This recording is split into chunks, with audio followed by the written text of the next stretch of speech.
You know, for me to train, I like to get up in the morning and run a marathon before breakfast. And then do some speed work, maybe a 10 or 12 mile run in the afternoon, but at a faster tempo.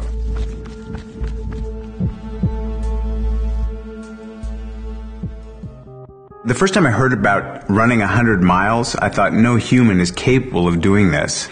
And when you do it yourself, I think it just breaks boundaries. And I've run 135 miles across Death Valley in the middle of summer, which is the hottest place on earth. It was 131 degrees. And I've run a marathon to the South Pole, which is the coldest place on earth. It was minus 45 degrees.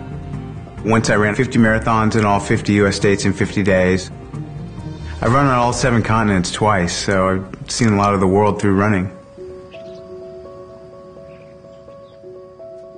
I kind of followed the prescription for happiness that we have here in America. You go to a good college, you get a good degree, you get a nice job, you make a lot of money, you buy a lot of shit, and happiness follows.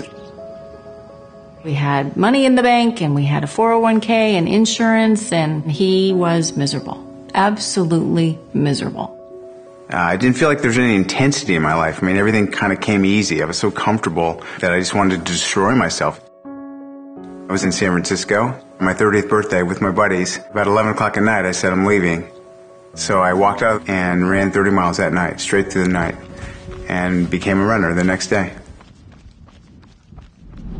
I've been sliced and diced and analyzed by a lot of the scientific community. There's a program called Stan Lee's Superhumans, and they found that I have a unique ability to buffer something called lactic acid, byproduct of cellular respiration. Say you take a heavy weight and you start doing curls, you can do maybe 4 or 5 reps, and then you start feeling that burning sensation in your arm, and you got to put the weight down. Well, that's the buildup of lactic acid. That just doesn't happen to me.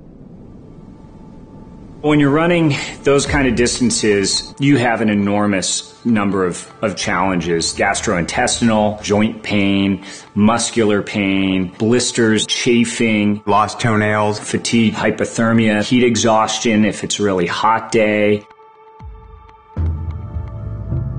Once ran a race called the Badwater Ultra Marathon, which is considered the toughest foot race on earth. The low temperature that night was 114 degrees. And I threw my electrolytes out of balance, and I was hallucinating.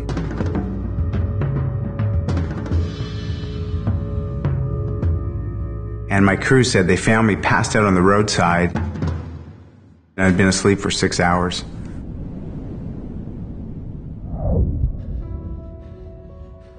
There's points where you feel so much hurt and so much discomfort that even the tip of your nose just radiates pain.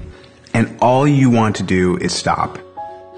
I love watching my body deteriorate to the point where I'm getting beat to shit, and can I keep going? Can I make it to the finish line?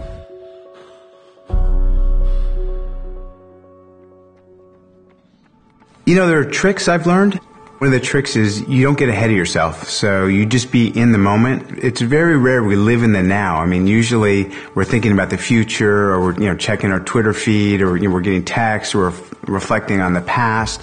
But when you're in these conquests like that, you don't think about anything except being the best that you can be in that instant of time. So I just say to myself, take your next footstep to the best of your ability. Okay, take your next footstep. And it's a struggle. Sometimes just to put one foot in front of the other is a struggle.